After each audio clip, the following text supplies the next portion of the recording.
Hey yo, welcome to another episode of Off the Beaten Path, your new favorite podcast. Today we have James Makavili. How you James doing, man? motherfucking Yo, yo, Mac. yo, yo. Thanks for the intro and the invitation. Most definitely. Soon I'm gonna. It might be a couple years from now, but soon it's gonna be Grammy nominated James Makavili, and we're gonna have to make the intro a little bit longer. Hey, in a couple of years, where you guys gonna be? Spotify, iTunes. What's the plan for you guys? So hey, we'll see each other there, you know? We'll meet each other at the top. Hell Yeah. yeah, most definitely. Yeah. Since it's is our first time, talking to shit. Like, let's kind of start from the beginning. Like, what was playing in the household growing up and shit? Okay. I'm gonna start with my auntie. She loves Snoop. I realized the women, who come from single parent backgrounds, the women had crushes on certain people, and then I end up listening to them. It's like my mom. She loved 50 Cent. She bought every tape. And then now that I'm older, I'm like, she didn't like the dude lyrics, like, you know what I mean? Like DMX, you know what I mean? But she was a fan of them, you know what I mean? The fan.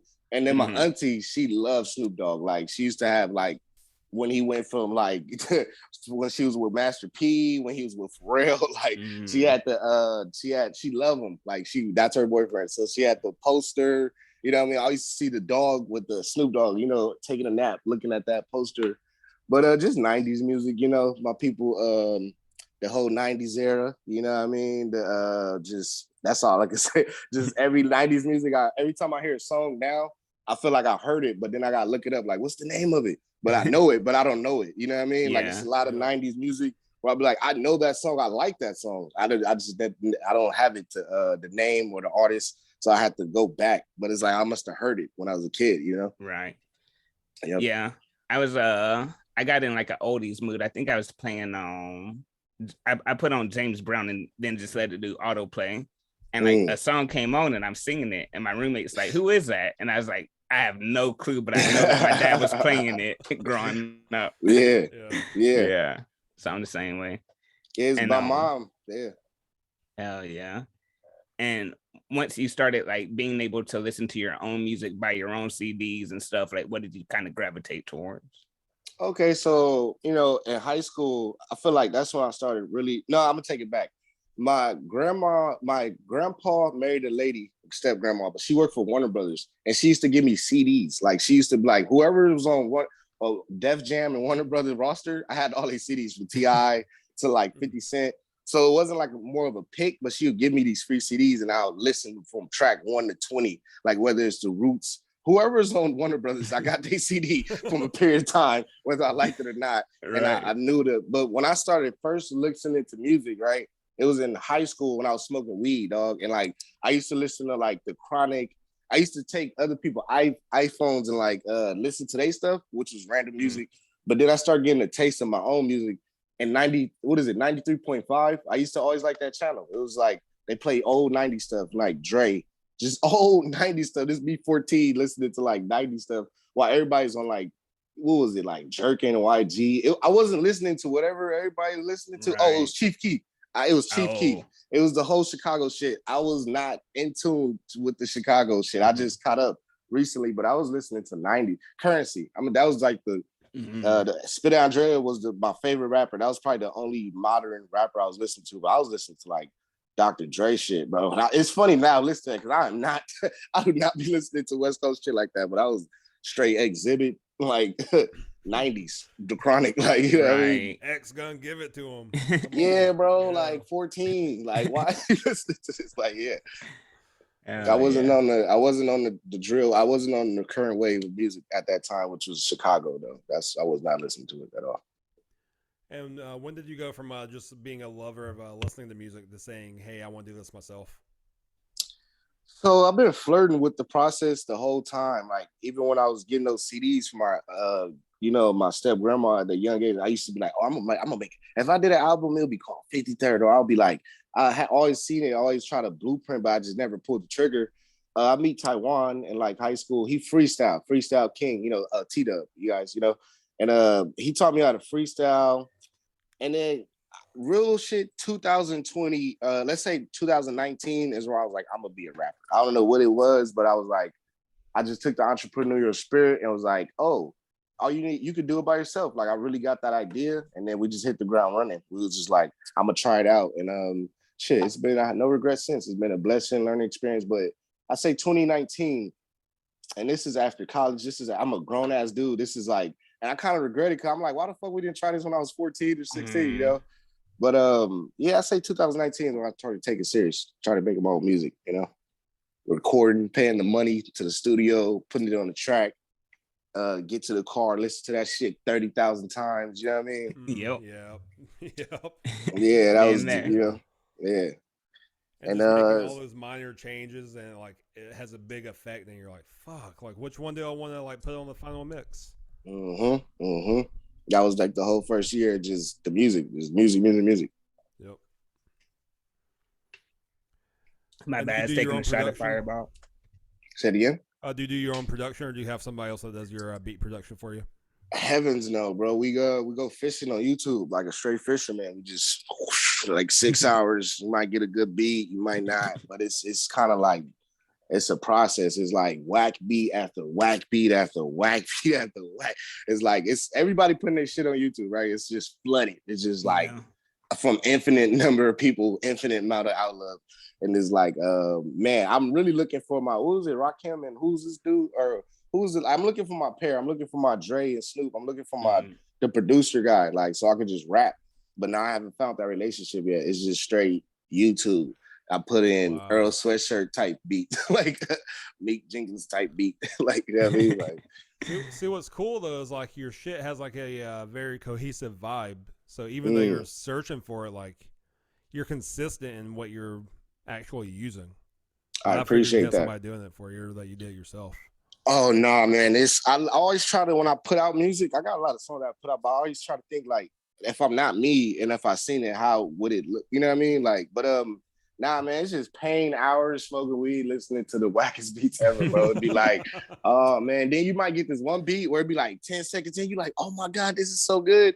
And then like a horn or some shit coming, you like, damn it, he blew it. And it's like, so when you do find it, it's real, you know, like when you find it, like, oh my God, like, oh, that's it. I need to say something on this shit. You know what I mean? But like how you say, putting 4 songs together was definitely a process, because it was just like, it's kind of, when you got like a dude cooking it there, it's 5 songs y'all just made today. Like it probably gonna sound somewhere of what y'all been eating today or whatever y'all had, it's gonna sound together.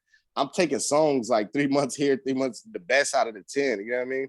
So yeah, it is a process of trying to make it sound together, coming up with a name, coming up with like an idea or like a, you know, a theme, you know? Yeah, and that's also what sucks is like YouTube's amazing in that way, but it sucks because it's like, say you're working on the car and you find 3 YouTube videos, but you get stuck. You can't ask them a question. The same thing with you. It's like you're looking up beats and it's like, this beat would be perfect. And if I was here with the producer, I would say, take that horn out. You just ruined the beat, but you can't do that. Yes, sir. Yes, sir. Yeah. It is no personal contact at all. Like, you know what I mean? Like, yeah. I looked up one of the dudes I did a beat to. I didn't even know he was from the UK. I was like, I just assumed, you know, he was, you know, from America. But I'm like, and this dude from UK, like his beats are hard, like, you know? Right. But I would have never knew, you know? Yeah. Right. And what's your writing process like? Do you freestyle? Do you punch in? Do you write? I probably should be more pragmatic with that approach, but it's more 9 times out of 10 is just inspiration. Like, I was talking to my other rap friend. He broke them down like sentences. Like he break them down like, oh, I said the intro, like a punchline. Like he's gonna set up punchline, set up punch. I'm like, damn, I do that on accident. Like I just rap. Most of my, when I rap, it's like I see something in my head and I'm trying to describe it, or like it's like a feeling I want to get to you. You know what I mean? It's not like I'm more excited. I'm more like a lightning and I want to just do it, which is probably not good half the time because sometimes you're not motivated, you know, but I kind of like, as far as structurally, I just let it rip. Like some of my favorite people don't give a fuck about that shit. Like Earl Sweatshirt, some of his songs, it's no hook, it's just, he gets what he gets off, you know? Right. So there's no formal way of doing it, but I just go off for like, yo, I'm excited. Yo, that shit got me hyped. Yo, that, oh man, or that feeling, I want people to feel that, you know what I mean? And I just go and my pen just do the rest. But I wish I was more like, oh, metaphor, 4 bars here go my couplets, here go my, like, you know what I mean? It'll probably come out way better. Yeah. I'll say this though, like I like how you just described your process because every way that you do it, as long as it's done well, it'll come out okay. Mm-hmm. But one of my celebrity music mentors talks about, is Victor Wooten, talks about if you can catch them with feeling, then they'll listen to whatever you have to say. But if you say too much and they don't feel it, they'll never listen to it. Turn that shit off. Okay. And it's like, oh shit, it's like that's dope. Like feeling is simple. Mm-hmm. If you can bring feeling to the track, just be transparent. Just do it. Mm-hmm. Yeah, and whatever you have to say, they'll like be tuned into it. Yeah, music is a weird thing, bro. It's really weird. It's kind of like it's an invisible product. It's $1 billion product, and people need it. Like, you know what I mean? Like, you're gonna listen to music tomorrow, the next day, and it's what is it? And I try to boil it down. It's like, oh, it's stories and feelings, bro. Like stories and feelings. People want to feel something. People want to see a story they could relate to or been through. And it's like, okay, that's some magic shit. How the fuck you make people feel? Like, you know what I mean? Like, what does that mean? You know? Michael Jackson literally had bitches passing out at his concerts. Like, not even women, grown men in other country, bro. Like grown men in other country. I don't get that. I'm glad you brought that up. How? Like how? Like yeah, I'm gonna put that on the goal board. If I ain't got people passing out with my music, I ain't doing nothing right. Like, right. Hell yeah. Holy Ghost. That's what that shit looks like. That's crazy. Without even touching Michael. Fall out. His presence. Wow. Yeah. It's crazy. It's crazy. I literally like I just for inspiration sometimes I just go on YouTube, look up Michael Jackson concert, and I just want to see the first 10 minutes of film coming out just to see how many people pass out. And I'm like, all right, I've seen enough. I got inspiration. Is there somebody like that right now? Like, who is that for today?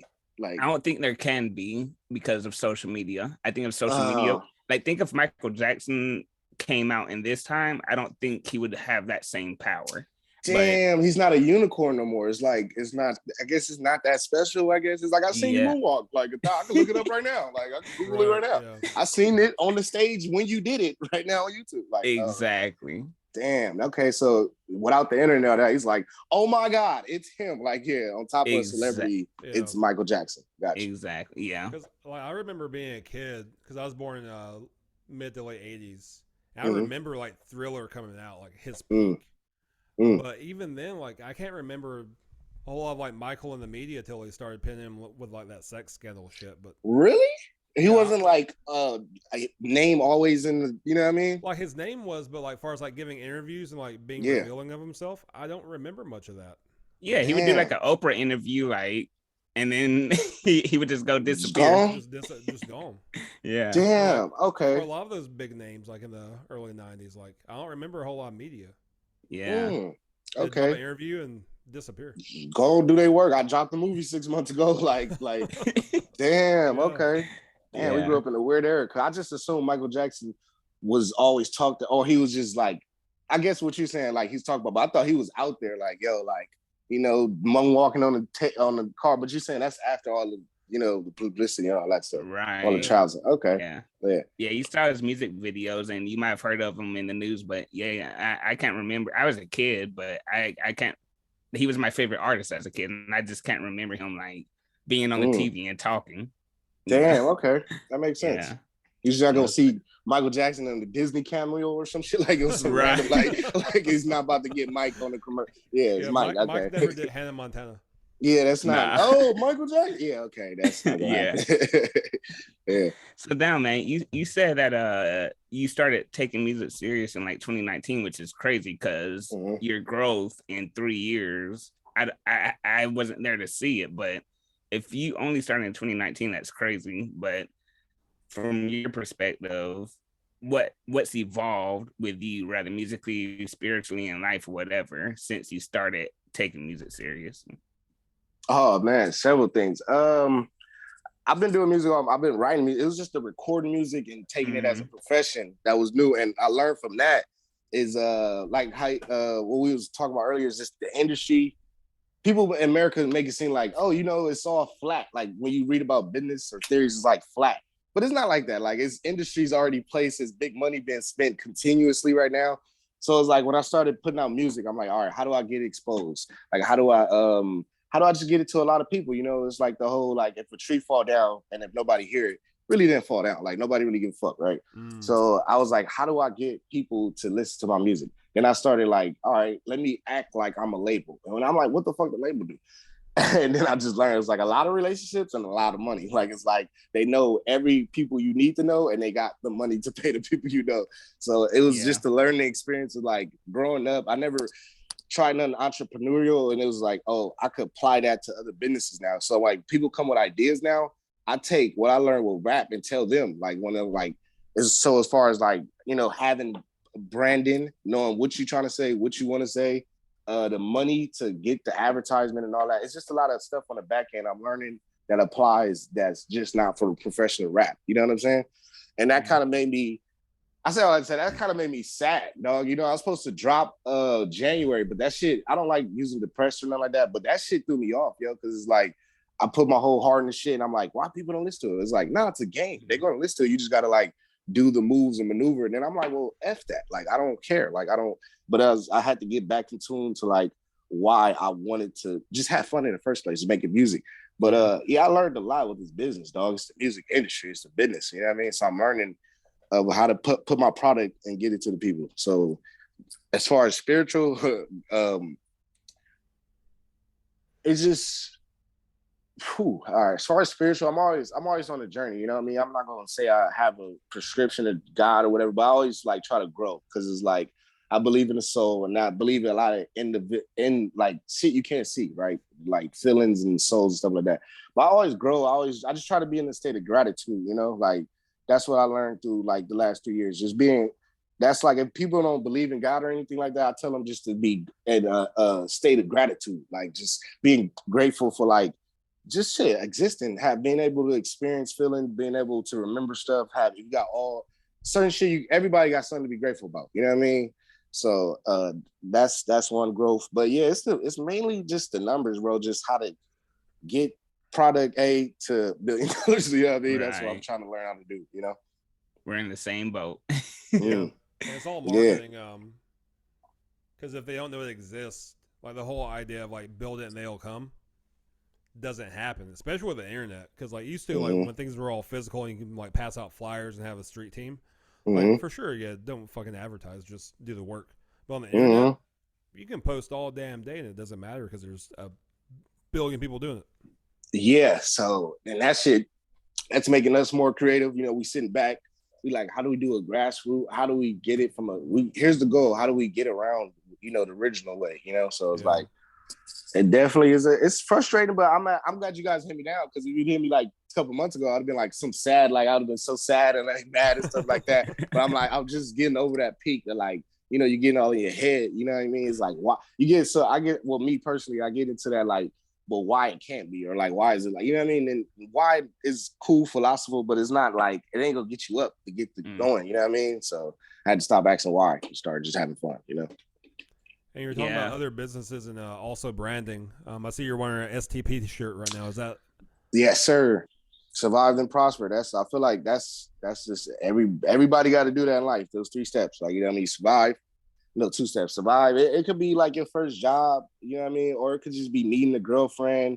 It could be getting a new apartment. You just got to survive. You know what I mean? The basic, keeping it afloat, and then elevate that thing. You know what I mean? Like girlfriend or wife, or home to like a house, buying a house to make it a home, or like your job to promotion, or like, you know, it's always like get in, get the basics, you know, level out, and then go up, you know? And did you have other ideas for the phrase before you landed on survive and then prosper? No, I just had a drawing. And I kept saying, what the fuck is it? I just draw like this logo. I'm like, what is it? But I had an idea what the logo meant, like words and sentences. But I was like, how do I sum that up in like one little joint, you know? And that's what came out. It's a beautiful thing. That's really cool. Appreciate it. Yeah, definitely, man. It speaks for itself, you know. I actually was inspired by another dude. His name is TF, and his thing is ETS. And his shit's like everything scandalous. Like, and he from LA, he like from a local spot where I grew up. And I'm like, when he say everything scandalous, I get his mindset. He like, bro, it's nasty. It's like, you can't be the only, what Pac said, you can't be the only angel in the room full of devils type mentality. Like, it's like, what he say, everything scandalous, I was like, I get that, but this is like the softer version. It's like, nah, survive and prosper. You know what I mean? He like, nah, take that shit. You know, so that's my version. Yeah. And how close is is life? I was gonna say, how close is the final product to the original logo that you had drawn? Oh, from the nah, it's not even nowhere. This is my friend. My friend Kevin Quest did this. I used to draw basically a box, right, and then a circle, and that represents like the Earth within the universe. I know the universe is not a box, but and then I used to draw a pyramid on a circle because I used to always think the pyramids is like, you mean to tell me some king pharaoh or whatever was like, I don't know why he did it, but he's like, I'm gonna draw pyramids. It took lines of family members. It wasn't just like one generation. It was like generations upon generations. And I don't know what the original mission was, but it's completed and it looked good. Like we go up to it, we like, oh shit, it's still here. We still don't know why it's there. But whoever started that thing, it took dynasties to finish. You know what I mean? So it's like that's amazing that because we humans, we like we gonna die one day. We could get hit by a car. We're like. We're what do you call it? Not brittle, but we're fragile as fuck. Boom. Yeah. I was looking for the F word. I'm like, not frugal, but fragile, right? Fragile, yeah. But we could put stuff that's outlast us. You know what I mean? We could literally build stuff that can outlast us. And like, I'm pretty sure them dudes been dead thousands and thousands of years, but we still trying to figure out the pyramids. You know what I mean? Like, and them dudes been dead. Or like the best art or Tupac or certain shit. Humans could achieve something on this earth and on this, that's that little small circle in that box, you could achieve something that actually lasts. You know what I mean? Like that become a part of the frame. Like, you know what I mean? Like, is there any like number one like conspiracy theory that you're into where you're like, I used to be, I met the president, dog. I shook his hand, and before I shook his hand, Obama. I won this I used to debate in high school, and I won this tournament, and I ended up meeting the Secretary of Defense, the attorney, the U.S. attorney, the Homeland, all the people. Like, this is at a time I'm on YouTube, like 9/11 is fake, like all the stuff, like the airplanes, like how they put the little line. I'm like, yo, they're trying to kill us that way. I'm like, chemtrails, the reptilian. I got a part to the reptilian. Trust me, I'm an open-minded dude. So I looked at when I was like, around like 20 or I'm saying like around 17, 18. Before I met the people, I was heavily into that. It's not like when I met them, it stopped. But when I met them, they was some regular ass people, dog. It was like Cindy. It was like Cindy I'm thinking the Fed building is like, this the Federal Reserve? Y'all motherfuckers got all the money here. It's like Cindy don't know nothing about that. She just work up at the office, bro. Like if the people, at the nefarious people, they're not the people that we see. Like they're not like. So, but as far as conspiracies, I'm just open-minded. I'm just trying to start a family, get money right now. Like, it's like conspiracies don't really help me get assets or start a family. But hey, I'm open-minded, bro. Like I'm open-minded. I'm never gonna act like I know all the answers. You know what I'm saying? So, but the conspiracy, they'll throw you for a loop. You be sitting there questioning shit. But trust me, I've walked down that path. You know what I mean? Looked at all the conspiracies. Yeah, I got a homie, man. He's so deep into it, and like my number one question to him all the time is, if it's fake, let's say the moon landing is fake. Let's say the Earth is flat. What does it change? Yeah. What is it? But what does it change for you? Does it change anything? Still got to go to work, bro. You still got to go to work, bro. Yep. I'm sorry, bro. You still poor, bro. Your daddy still wasn't there, man. Sorry, it's a lot of shit. Hey, man. The Earth is flat, but your ass is broke. So you gotta get your ass up. Nah, that's why I really stopped. Cause I'm like, yo, we could debate about that all day. It was a dude debating about MLK one time. And I was just like, man, these conspiracies, you kind of get so boastful. You know what I mean? It's like, I know the answers, but it's like, okay, even if all this shit you say about MLK is true, I had to really break it down. Like, you didn't do nothing for black people. Your dad didn't do nothing for black people. It's like, I don't care what conspiracy you got. He took like 1 million people walking down the street with I don't know what it was. He did a lot of feats that he can't disrespect. Like, even if it's certain shit. Like, but the conspiracy, man, you like, what's the point? Basically, what you was asking. I was like, what's the point? Right. Yeah. And I get it. And I it's not a judging thing, because I like how you also said you're open-minded about shit. You know, and there's nothing wrong with it. It's just when I feel like when people get too deep into it, it's like, all right, but what's the point? But let's get a little bit back to the fucking music and shit. You mentioned King Tdub earlier. When did you first meet him? Oh, middle school or some shit like. Oh, years. Yeah, we've been rocking for a minute. We say officially friendship in like 10th grade, but I've been knowing them. Oh, excuse me, real quick. Thought I had to sneeze. I've been knowing them since like middle school, 6th grade. Like we went to the same horseman, but we wasn't really friends, but we knew each other. Then in high school, we became closer and closer. In about 10th grade, we went to this first function. Like him and another dude named Khalif. It was like, yeah, come to this function. And my mom used to be tripping. And that first function after that, we was just locked in. We used to just go to parties. You know, the little ghetto parties would be like $10 wet bash 3 on like Saturday or some shit. We'll pull up, you know what I mean? Like, you know, $10 just trying to have fun all night. And yeah, we just started clicking from there. He wasn't even on no rap shit. He always, ever since I met him, he's like, I'm a rapper. Like that's been his thing for sure. Since middle school, since high school, bro, he's been a rapper. And his name been Tdub. His name been Dub. He never switched the name. I could never convince him to switch that shit. That's him. Like, that's you know what's up. Yeah. That's my brother, man. Yeah. That's something, okay, because you were talking before we got on, you were like, man, y'all's voices are so crazy, but that's something that California does. I don't think many other places do, is they call it a function. Like that is totally a West Coast California thing. That's funny. I don't know where that came from either. Like, why do we call it a function? A function. Like, about to go function. Yeah, like but we'll go to the fucking family reunion, but y'all call it like now we're going to the funk. You going to the function tonight? Like, yeah, I know. I already know. If you say what up though, all right, you're from Detroit. If you say we're going to the function, you're from Cali.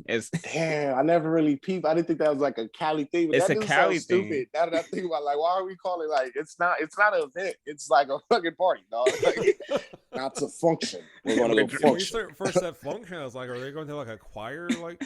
We're about to go functioning. drinking and smoking. Damn. Yeah, that's too funny. Yeah, we get a little bit of both because our dad's from Georgia, so that's where our southern roots come from. Mom's family was like mostly Arizona, some California, but then her second or her second husband, our first stepdad, was from New England. So we had like shit like from all diverse. Yeah. Yeah. But yeah, that's cool though.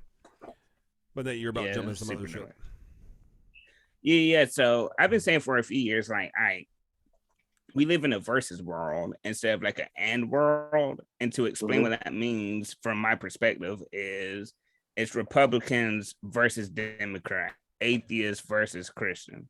Why is it not atheists and Christians? Why is it not Republicans and Democrats? Like, why can't we work together? And our agreements or disagreements, why can't we just come together? So with your intro song on Red and Blue, or Vibe, but the song Red or Blue, that's more of something. I mean, for the most part, it's like that with everything, and that's why it becomes versus, is because you were born into it. But just kind of speak on like being born into either Crip or Blood, and just go from there. Yeah, I just double played off of Red and Blue. You know, it was first the Matrix pills, like take the red pill or the blue pill. And I'm like, it's a lose-lose either way. And then it was like Democrat, Republican. I was like, the extreme. I'm like, what are we doing? It remind me of the Crips and Bloods, which is a lose-lose. And it's funny, when I say Crips and Blood, I could have said Crips versus Crips, because I grew up, it wasn't like C's and B's. Nah, it was Crips killing Crips. It was like it was like more like blocks versus block or family versus family. But it's complicated, man. I'm gonna need more of a question because it's just so much. But I grew up in LA. You know, it's gang culture. You know what I mean? I don't even know where to go from there, man. You gotta catch the question because it's like, do you see any way out? Not for yourself, but for LA as a whole. Yeah. So, all right. So, boom. Yeah. I got shot, right? And that shit fucked me up, you know what I mean? But then my friend, he got killed, right? And when he got killed, that shit hurt me more than these scars and more than me physically getting shot. And it fucked me up because I never, you know, I was like 22, and they told me the message. And I'm like, they like, oh, don't tell them, da-da-da. And I'm like, wow, why my grandma tripping? They told me, I've never cried before. Like, I've cried, you know what I mean? But they told me he got killed. it's just then it was just like fuck. It was just like, and then I understood like, oh, okay, this is why these people feel motivated to do something. But long story short, you said, is there hope? Yes. One, there's hope in the youth. You got to get 14-year-olds. You got to give them this. If they're not good at school, they got to figure out something. You got to help the youth. Like I want to get into after school programs and shit like that. Because like at 14, 13, when you got that free time, for some reason, like that grade, your people stop like being on you. Like when you like around, I don't know what grade that is. That's probably like 6th grade, 7th grade, something like that. And that's when you start hanging out with motherfuckers outside. Mm-hmm. And it's the kids, bro. And then to add, if we could reach the kids to like, because if you don't believe in the future, you're just gonna throw it away. Like half the kids that are game banging right now, they don't believe, their big homies don't have a future, right? So they're not like, hey, what you gonna do in 5 years, my little nigga? Like that's not a thing. You know what I mean? It's more like day to day. So once you get in that day to day mentality, you give up on that idea of a better person and for being like, hey, what you want to be when you go, especially if you're not good at school. It's not like motherfuckers coming home and see a teacher, accountant. Oh, one day I'm gonna work at that place where nah, it's a lot of broken families, which is my second point. The kids, if we get to the youth and give them some type of education or some type of other resources or just another way, that would be good. And then the broken families. I realize a broken family is really what causes. It sounds corny too, because I used to grow up like, I don't fuck about not having no dad. But it's like, no, that was I don't know if it was on accident or purpose, but it really fucked up a lot of shit, not having just a family base. Because like even if it is a family base, is it two household incomes? It's like, you know, I could talk about this shit all day, but those two things I feel like the kids and then it's the broken family. And the broken family, bro, I realize with this rap shit and our culture, we kind of endorse the opposite. We don't endorse family, dog. Like we don't endorse that. Like baby mamas is a normal thing. You know what I mean? Like that's normalized. Like, you know what I mean? Right. Like, and a half family is not, bro. My girlfriend, she's hella white from Malibu. I got to see an inside of like a nuclear white ass family, like a white ass nuclear family. And I see like the advantages of having the dad do what he do and the mom do what he do. And then when you go back to the hood, it's like not only it's not mom and dad, it's just mom. And then mom is not like mom is like you know, because you do got them. We had this teacher called Dr. Smith. You know what I mean? She's single parent. She got her master's. You know what I mean? She the teacher. She, you know what I mean? She went up and up. That's 1 out of a billion. You know what I'm saying? Like my sister, she coming through the same. She going through the same problems, and she has a kid, and she having another kid. And what's the chances of her really like not being taken back by all obstacles? You know what I mean? Like, yeah. But yeah, that's my hope, and that's not really hope because it's like, ooh, that's a mission. But if there was to fix, if we were going to fix game banging or any type of like, you know, they say black on black is a myth, yeah, whatever. Yeah. But it's the family, dog. It's not corny as fuck, but it's the kids. Like when they used to say, like the kids and it's the family, bro. Straight up. No, that don't even sound corny because it's the truth, you know, and the truth can't be corny, you know. I just say corny because we grew up like, man, we don't need that shit. Like, we don't know daddy, like, we don't need that shit. Like, what you gonna cry about it? But it's like, nah, man, who gonna teach you how to like? He looked just like you, a dude, and he did everything. Like the nigga, like 40 or something, he could tell you what not to do or what certain shit you ain't got to do. You know what I'm saying? Like, yeah. And I mean, I've met people, you know, that didn't grow up with their pops either. Bobby and I grew up with ours, thank God. But it's like they have the same mentality of like, I don't need that motherfucker anyways, man. He ain't never done it, you know. But it's like we had some. I ain't gonna call him out, but I mean, we had some dude on the podcast where he was like, you know, fuck my dad, and it's like, yeah, but your mom can't really teach you everything that your dad will be able to teach you. Yeah, you know, it's a defense mechanism, man. It is. That's what it is. You know. To this day, I'll be like, fuck him. I don't really, like, it was Father's Day yesterday, coincidentally. And it was like, you know, people posting up the pictures and all that. And trust me, I'm not the salt. I'm really hard. But it was like for 2 seconds, I was like, damn, I wish I had a picture of this ugly ass nigga. Like, you know what I mean? Like, I'm like, hey, yo, this old man, you know what I mean? And then it was like just a little bit of like, oh, man. But then like how you say, oh, boy, it's like, man, fuck that nigga. I don't even, it was like, right back. It was like, man, fuck that nigga. I've been rocking myself, nigga. I got my own little shit. I've been doing my whole little shit, man. But yeah, now I've been cool if he would have been like, hey, don't do this. Yeah, that dude right there, I had a friend like that. He's probably that. Oh, I did this. Right. Oh, boom, boom. Like, you know what I mean? Definitely would have saved me a lot of time for sure. Yeah, because I mean, my pops definitely did it for me. Like he told me, he's like, hey, he said, you need to stop fucking with him, and I didn't listen. And then fucking the love of my life when I was like 18, whatever, we broke up, and he starts dating her. And I'm like, you were right.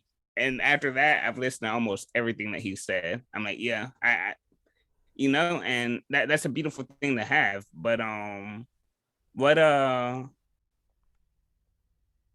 you like actually met your dad before? Like, do you know who he is? Yeah, I was thinking Andre DK, he had on a song where he's like, only if some cool ass older man would have let me know in advance. And that's pretty much it. It's like, just you a dude that looked just like you, probably gonna do the same thing. But nah, he was in jail, bro. He sold crack in the 90s, bro, straight up. The nigga went to jail in 95, and I was born in 95.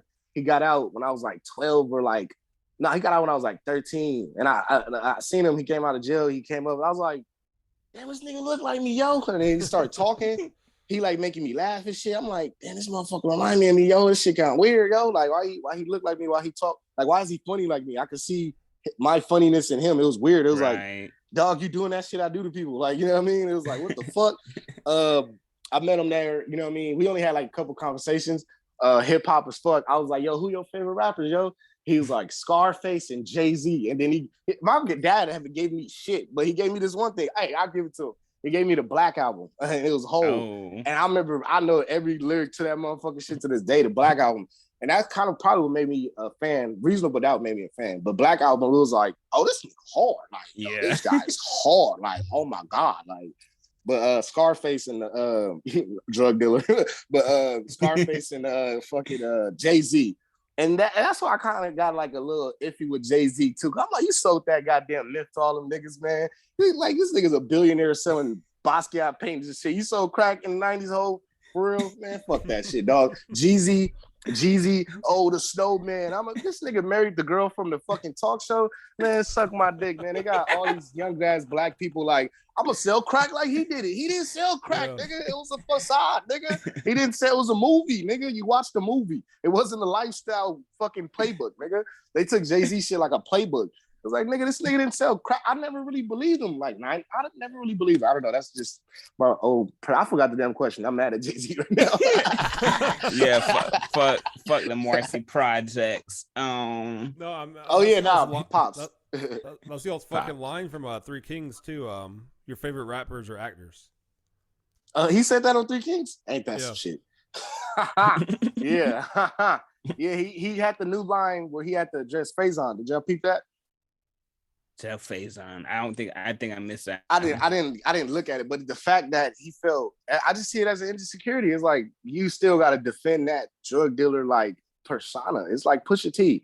Y'all niggas are CEO. Y'all do meetings with white. Y'all shake more hands than anything, bro. Like Drake said, you're an approachable dude, bro. You work with people. Like, you're not like this menace. Like, you know what I mean? And like, you get these teams. It's all fucked up, bro. It's all fucked up. I hate rap sometimes. I feel you. And that's what's weird about rap is we want what you're talking about. We want you to live it 100%.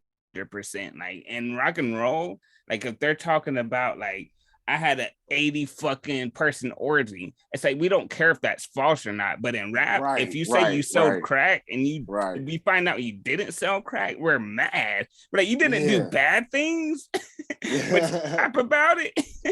I wonder why the rockers don't get that. How come the rockers, like, they say some sick shit? It's like, why come they don't get the fire? Like, do you? Yeah, like, you know what I mean? Like, they can talk. It's somehow street life has been portrayed in a way that, especially in this day and age, because go to a Lil Wayne concert.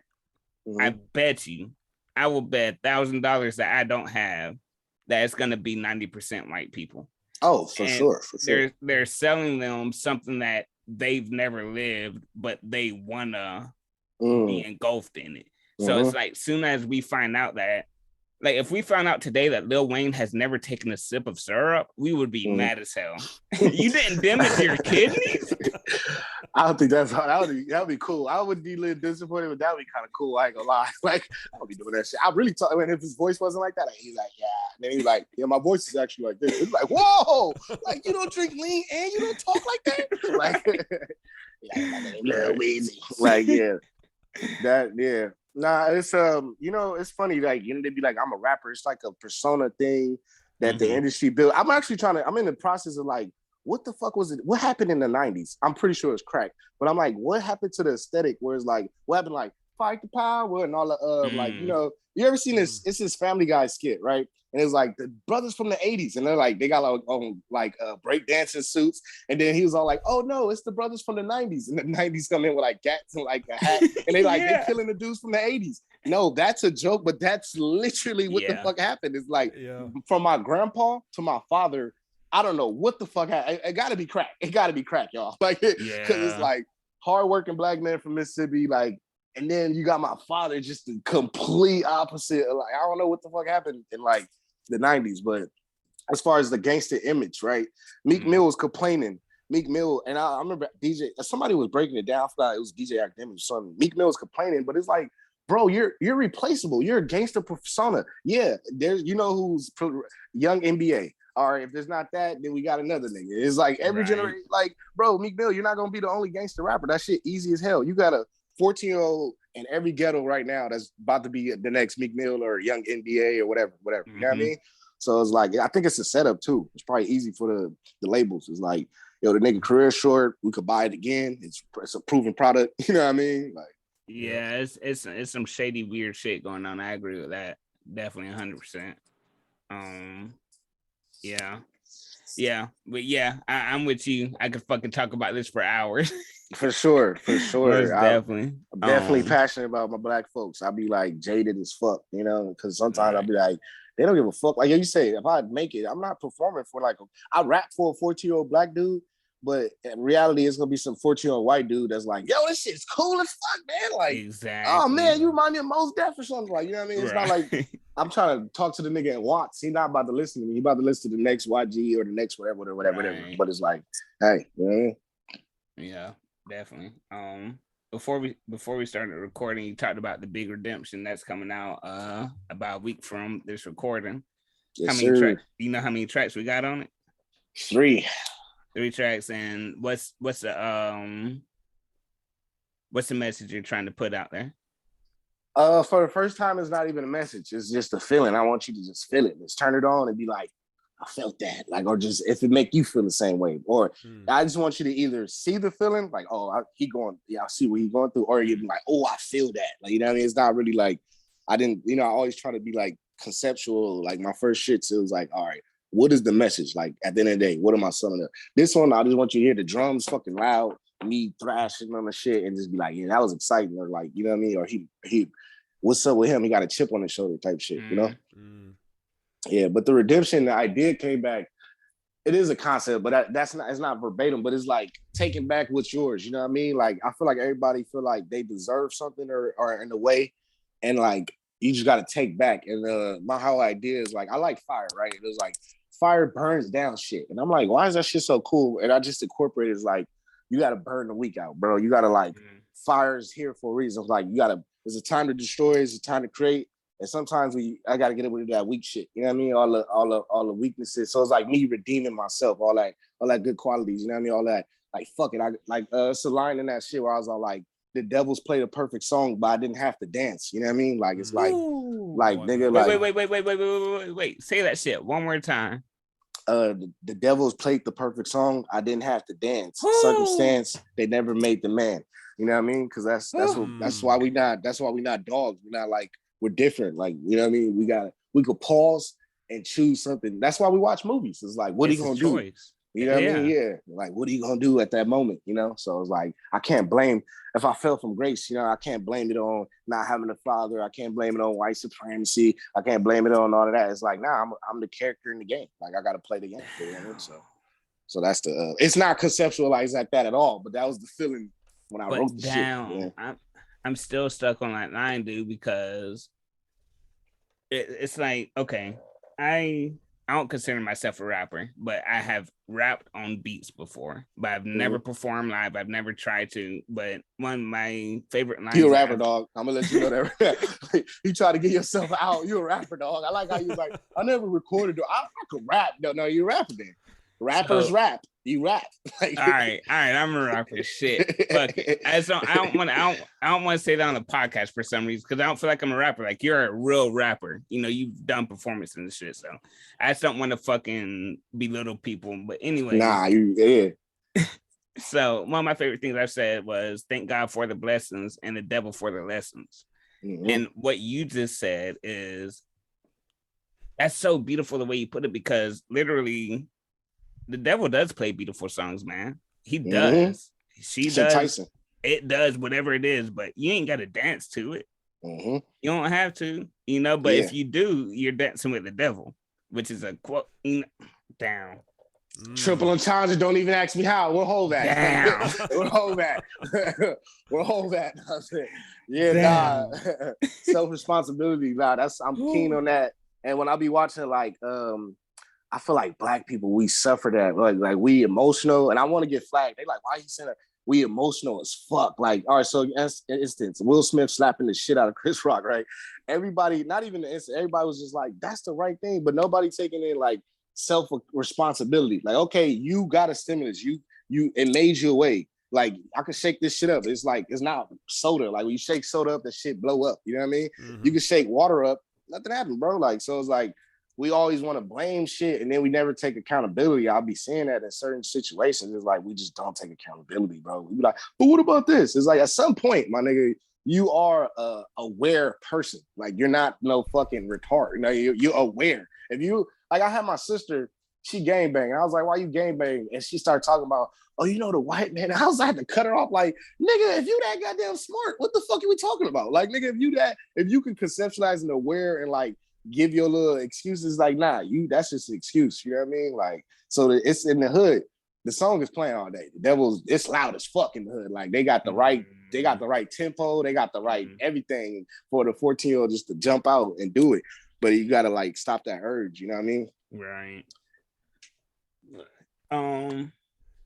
So what would you say to like your 14-year-old self? Like, we're not gonna say that you fucking gangbanged or anything like that, but to your 14-year-old stuff, because like you said, it starts in the youth, but most times the youth isn't like, okay, I'm just gonna say this real quick.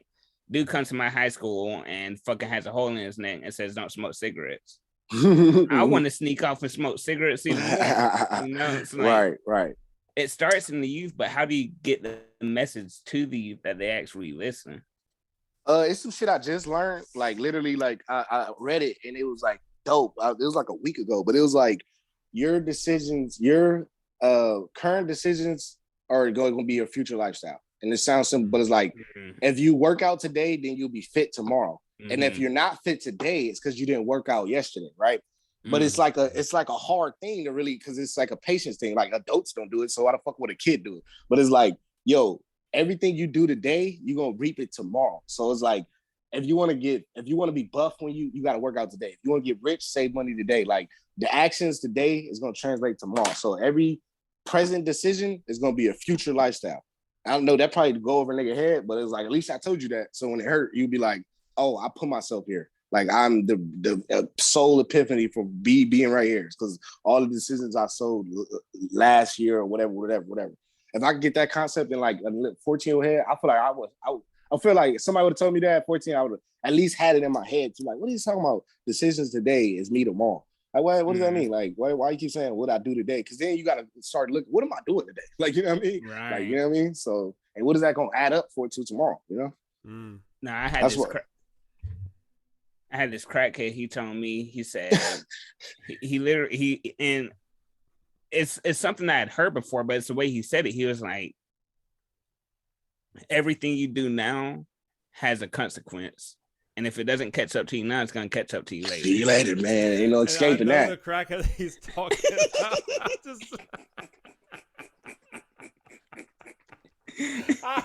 Would he laughing at the tone or like how he sound or like how he said it? He's like, I had this crackhead that told me something. Is he talking about the dude next door?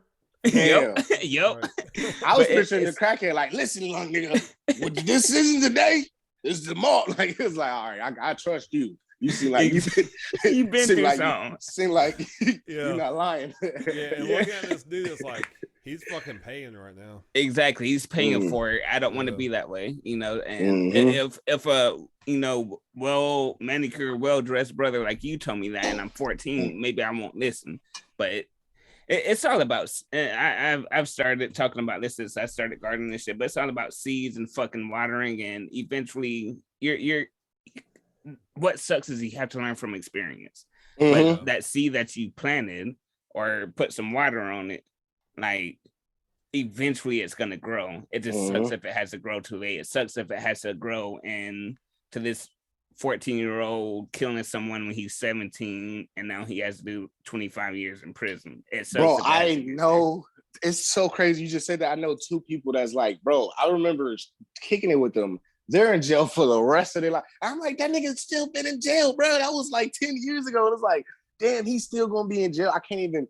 It's just like I'm spazzing out because I'm like, what is the potential, bro? Like, what did Pac say? Pac said the penitentiary is filled with promise makers, right? Yep. And it's like, we don't know what the fuck this dude I'm talking about. He could have been smart at geometry. He probably could have been real good with his hands, technology. It was like he could. It's the limit. It's like we don't know, bro. He didn't even get a start. Like he literally shot somebody when he was around like 16. They got him on tape. He's been in jail ever since then. You know what I mean? It's like, damn, what the fuck he could have been? He was a funny dude. He was a cool dude. You know what I mean? Right. Like besides the murder, but like yeah, that's cool kind of It's one moment, man. One moment can change your life. I guess I got 2 more questions. I got one more and then one I like to end on. Well, but let me cut you off. Yeah, go on, man. I'm gonna be a little bit cynical for a second because I do have hope for the youth of all different demographics. That enough will listen that they can make a difference and not fall into the same pitfalls. But I had a teacher recite a quote in the 10th grade. And he said, the youth is often wasted on the young. And don't let that be you guys. Like, have a dream, have a plan, have a focus, and make something of yourselves. That's a trip. Once that shit going, you go on. Once you 32, you 32, motherfucker. Like, once whatever they shit, like once that shit, nah, for real. I be looking at my cousin. He just got out of jail. He like feel like he's so grown in life over. I'm like, bro, you're 21. You think I'm old? I'm 27. And he thinking I'm so old. I'm like, bro, I wish I was your age, my nigga. Like even with your felony, I wish I was that energy and that 21. Oh my God, I'll take start a business right now just to fail, bro. Like, bro, you could, if I could get a better, I'll be talking to my younger siblings. It's like, y'all feel like it's over. Nigga, y'all are at the very, very beginning. There's so much energy you got. You're going to be looking back. Like, you know what I mean? That's, you said the youth. What, say that one more time? Yeah, the youth is often wasted on the young. Yeah, that's trippy right there. Because it's like, fuck, you kind of really don't realize that when you like have niggas stay up to like 3 o'clock in the morning. Like you could just be you up. Like you like we could do whatever. You got energy. I remember Tupac was saying that. Tupac was saying you can't get a 4-year-old to like go strike and like get up and like ride. That's for the 20-year-olds that's like aggressive. That's like ready to protest. A 40-year-old want to like sit his ass down with his family, like, or 50-year-old. Like once you get up there, you're not trying to like be on the front line. And I was like, oh, I get like that young man energy. You definitely need some 70-year-olds down for the cause. You know what I mean? Like, damn, approaching like middle age, it's just like, holy shit. Like a lot of my youthful energy was wasted with lack of priority. And while some of it wasn't, more of it was, and it's like, damn, like if I could have that 21-year-old energy again, what I know now with what I've been through, fuck.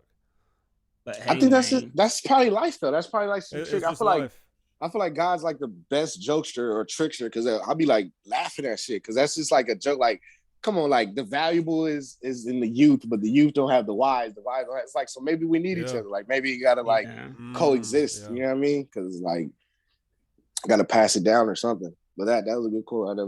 I gotta think about that more. It's like when I look at my little cousins, it's like don't give up hope, bro. You were 21. Like what was yours?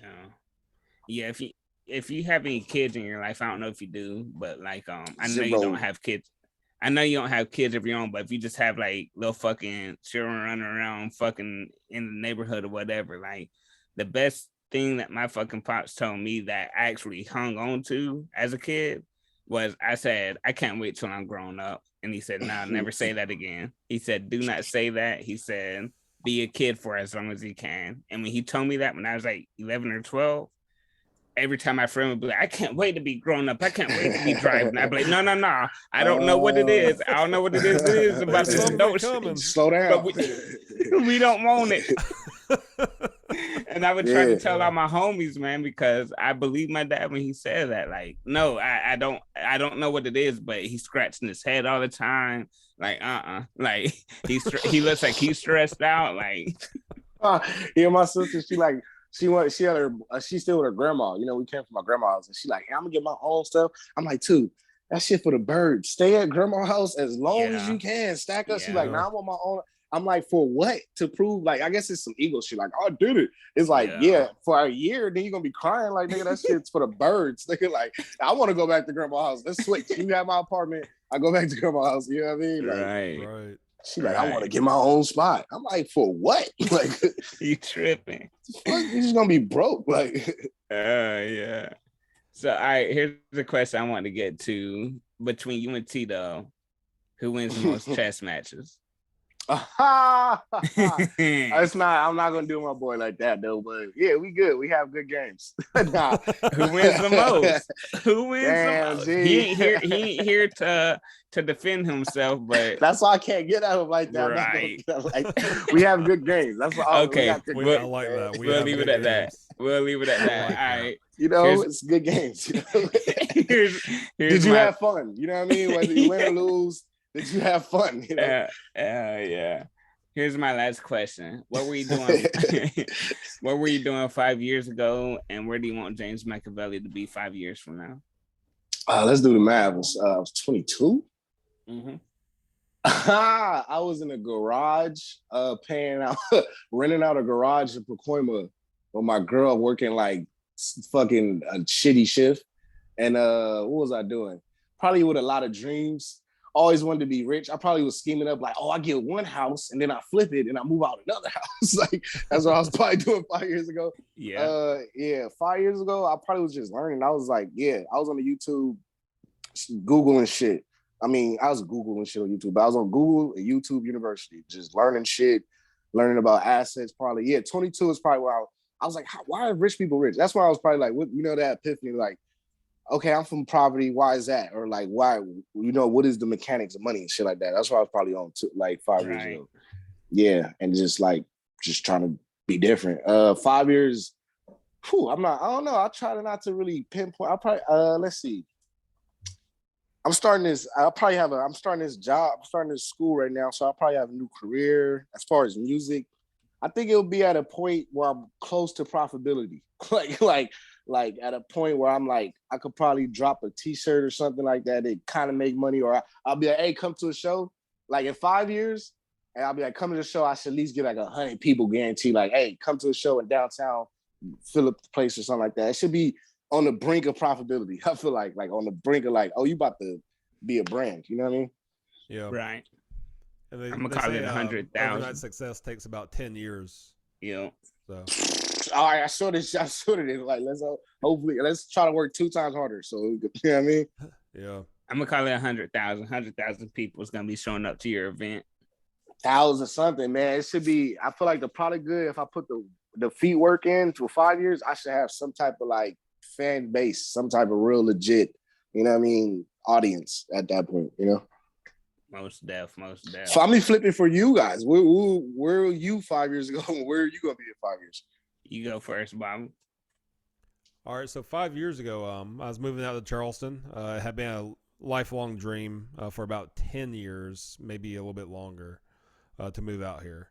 Moved out here, changed careers, bought our first house, about to sell our first house, and moved back to Georgia. And it's been a very good experience for us because, like, we got away from. We put geographical distance between any support system, so we're out here on our own and just having. And that forced us to grow up in a way, as individuals and as a couple, my wife and I, in a way that was unanticipated but very welcomed. Now that we're on the other side of most of that. Y'all like an army unit now, huh? Like, oh yeah, and fucking indestructible. Yeah, I could pick. Yeah, that's gotta be like some strength building right there, you know. Yeah, it really was. Like I remember in the beginning, like first couple of weeks of our time out here, laying in the bed without a fucking job, I like crying as I'm falling asleep, thinking, "Will I be enough to be her support system?" Since everybody else is back at home, like 5 to 6 hours away. Yeah. Damn. But we pulled through. We had some really good times out here. Had some challenging times and grew through them. And yeah, wouldn't change it for anything else in the world. And looking forward to the next transition. 5 years from now, like I said, we started this podcast about a year and a half ago, 2 years ago. Mm-hmm. And the main intention was to like start rubbing shoulders with creative people again.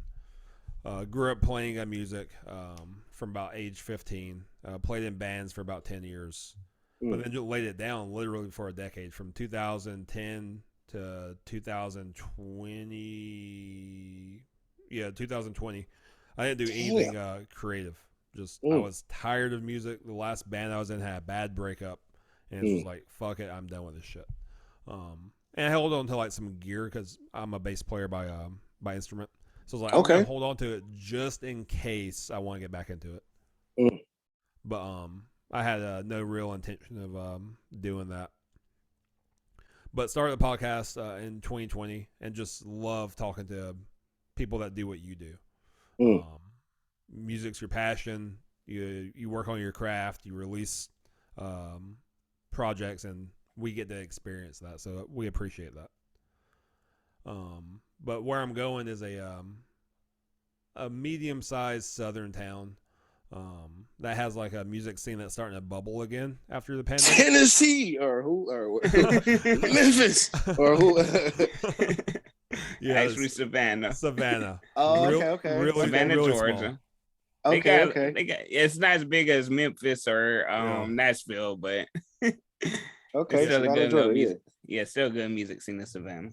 Yeah, so when I say bubbling, like it is a small music scene. But I want to be influential in that. Like my plan is to get my foot in the door as somebody that's going to run sound at different venues. But through doing that, network with the local acts, the regional acts that come through, and then eventually be a promoter. And are you familiar with Adam 22? Yeah, I know Adam. Of course. Okay. God, I just see you like that, like just right there, and like, you know, because he was right there when that SoundCloud shit was going, and they needed the media. So it's like you go to that town, they going up and shit. You give them, you know what I mean? I hope that shit works out, dog. Yeah. Okay. Yeah, I want to be very influential, and I want to see it grow and like become something that's worthwhile. Dope. That's gonna work. All luck to you. That's gonna work right there. Appreciate it. Oh yeah, most def. 5 years ago for me, I was going through a bad breakup, and 5 years from now, I don't know. You can't just give me that one sentence. I like how you just try to. We both gave you a good 5 year back. Right. I just went through a breakup 5 years, so now my next 5 years. Nah, bro. Like what? Like all right, a little bit more than that. all right. I'll give you a little bit more. So 5 years ago, I was going just through a weird place in time, you know, and it made me every time I go through a breakup, it's a soul searching opportunity for me. And because so many people, especially in the social media age, like you said earlier, talking about I don't think this is a word to use, but basically like validation. Like what was it? I can't think of what it was, but it's like I deserve this. And it's like, no, we don't deserve anything. And in this social media age, when a breakup happens, it's always blame the other person. But it's like, where did I fuck up and what can I do better? So this 5 years that I've been broken up, I haven't been with anyone relationship wise. It's like I just been working on myself, reflecting, yeah, soul searching, reflecting. So that's what happened 5 years ago, and it's just been a learning process. Now, 5 years from now, it's really fucking hard to say. I agree with you. It's really hard to say. When it comes to this podcast, I want it to be one of the biggest podcasts in the world. When I say, hey, yo, welcome to another episode Off the Beaten Path, your new favorite podcast, I mean that shit because I want it to be your new favorite podcast, even if it's not your new favorite podcast. Word. So with that, yeah, that's where I want that to be. But me, I want, honestly, if I could have one thing in 5 years, it would be that my family could ask me for anything and I could give it to them at that point. For real. I feel you on that one. Hell yeah. Yeah. You're hungry? Here's some food. You need a new car? Here's a new car. You know, that's what I would do. Yep. Yeah. So that's 5 years ago and 5 years from now. I dig it. Hell well, thanks for sharing. This has been beautiful, man. Yeah, for sure. I feel like I talked to you guys way more times than we just did. I feel like right. More conversations, you know what I mean? Yeah. Because we tried to link up before we started and we just couldn't get in touch with each other. But the fact that we had this amazing ass conversation like this shit's been real beautiful, man. I appreciate you for coming on. I appreciate y'all for inviting me, man. I can't wait I'm about to watch all your back catalog now. I only watch the ones with the homies, I ain't gonna lie, but I'm about to watch all your back catalog now because I'm like, these guys really care. They on a mission. And you doing the groundwork, man. You know what I mean? Yeah. I'll be damned if I talk to some random nigga for 40 minutes about it. Hey, so what about your project, my nigga? Like, you like rap? Yeah. We'll use 12. You know what I mean? Like, shout out to y'all. I don't know how the faces. I'll just listen to the song, man. No, that's what's beautiful is that there's so much. It's like the music industry is so oversaturated right now, and there's nothing wrong with that, but it's almost hard to find new music. So when we're able to find new music and able to actually talk with the artists and have these kind of conversations, I say it all the time. I don't care if you're the most hood dude or if you're the most whitest dude from the suburbs. This shit is fucking beautiful, man. It's been beautiful, you know. For sure. It's so wild what people will share with you too, like just thoughtful comments, stuff they probably don't talk about to like even their peer group and friend group. And it's like we got really fucking close in 45 minutes to an hour. I asked a white boy what was the closest he got to killing himself, and he told us, and it was beautiful. The fact that he actually he took a breath and then he told us, and I was like, I was afraid to even ask that question. And it's not about the clicks, it's not about the views. Y'all podcast is dope. I see a lot of people, you know, you want to start a podcast? Like, no, why do you want to what do you want to talk about? But I see a lot of people, or they be like, go check it out. It's just no direction. There's no direction. There's no like call to action. There's no really nothing. So it's like, I respect you guys' stuff because it's like the name to you guys to the consistency. You know what I mean? Because it's like people be like, I'm gonna start a podcast. I think they just want to talk or just want to be famous or something like that. But you guys, I feel like this is very instrumental, especially what you just said when you go into Savannah. Like it's gonna be instrumental, like in the game in general. You know what I mean? Like people could go back. You know what I mean? And look at the history, the catalog. You know? Yeah, for sure. And yeah. Well, hey, is there any last message you want to give to your friends, followers, enemies, anyone in between? Check out this podcast, man. Support these boys, man. Check out all the independent people that been on here. I'm gonna go back in the catalog, you know, and go check out some of their stuff. But I'm about you guys. I like this platform. I like this opportunity. This is dope. I hope y'all talk to thousands versions of me. You know what I mean? Like across the America. You know what I mean? So hats off to y'all. But yeah, I got a project on Saturday. But yeah, other than that, come check out this podcast. We ain't gotta skim over that. Make sure to check that out. Redemption coming out Saturday. This will probably be posted Wednesday, so definitely make sure to check that out. If you've made it to the end, you're beautiful. Like, comment, and subscribe. Yeah. Go follow James Makavili. We out this bitch. Bobby, if you don't mind letting these motherfuckers know what to do. Stay black, you motherfuckers. Don't be black.